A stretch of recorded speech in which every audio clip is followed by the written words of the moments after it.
Avec Sophie Gaillard sur Radio Lac, Eric ramène sa science. C'est Eric Ashkar, chaque semaine, qui vient nous voir dans Je peux pas, j'ai Radio Lac. On va parler de pôle. Bonjour Eric Ashkar. Bonjour Sophie. La différence entre un pôle magnétique et un pôle géographique, alors on veut tout savoir. C'est une question qu'on se pose souvent et quand on aura la réponse, on pourra la placer dans un souper mondain. Alors, la différence entre les deux pôles, quand on regarde une map monde, Oui.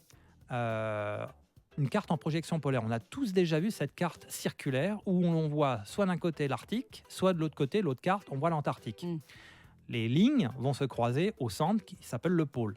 Ça, c'est le pôle géographique. C'est là où, au 90e degré de latitude, soit nord, soit sud, se croisent tous les méridiens. Les méridiens sont en fait ces lignes qui partent du pôle et qui font le tour de la Terre en croisant l'équateur et revenant au pôle de l'autre côté.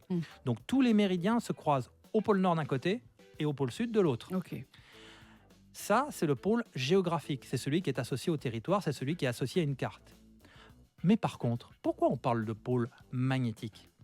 Eh bien, au début, quand on a exploré, quand on voulait naviguer, parmi les premiers outils de navigation, on a certes utilisé le sextant, mais on a aussi utilisé la boussole. On a découvert que la Terre avait un champ magnétique, et avec la boussole, cette petite aiguille va nous indiquer le pôle nord, D'accord. mais magnétique. Ok. Le pôle nord magnétique est en fait généré par l'activité du noyau de la Terre. Or, ce noyau, il est chaud, il est en mouvement, il a une activité, et de ce fait, le pôle nord magnétique, alors là je vais me concentrer sur le pôle nord, puisque nous sommes des habitants de l'hémisphère nord, et c'est aussi valable pour l'hémisphère sud.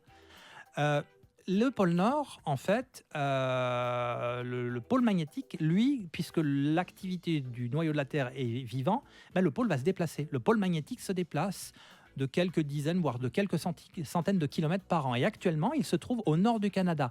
Donc, le pôle nord magnétique n'est pas superposé au pôle nord géographique, si bien que quand on a une boussole, on doit faire ce qu'on appelle une correction pour de l'indication du pôle nord magnétique.